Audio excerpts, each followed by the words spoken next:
का हो कर जाए यार, कहाँ जात हो बिना ओढ़नी दुपट्टा का यार?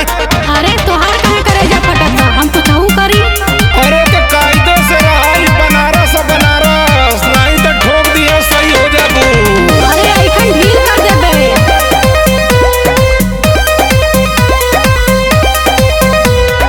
बुलेट पर तू बैठा गोरी तारा जिन्नी हो रहा, नहीं तो ठोक दी है।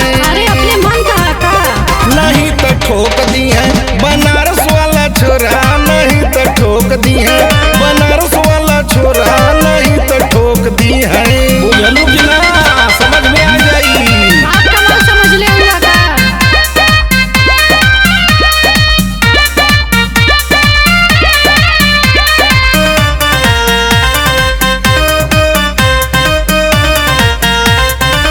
कोई के उतान जब चलब बाजार में, छोड़ी है ना कौनो भरली है अखबार में।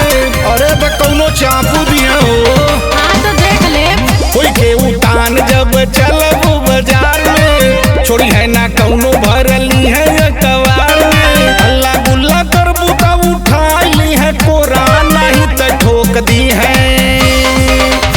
नहीं तो ठोक दी है बनारस वाला छोरा, नहीं तो ठोक दी है बनारस वाला छोरा, नहीं तो ठोक दी है।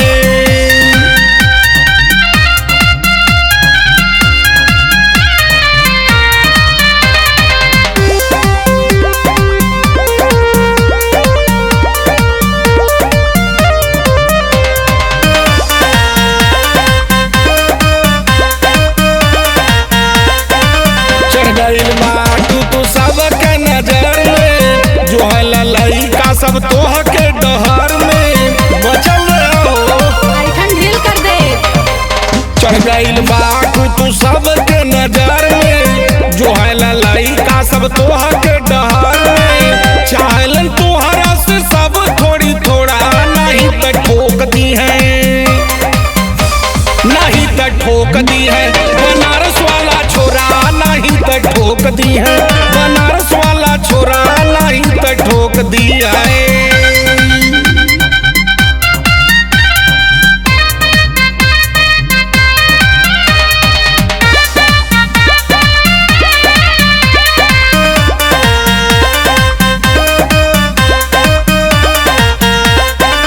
अखिया में तोहरे बहुत शराब बा, कहे न ज्ञानी जमाना खराब बा।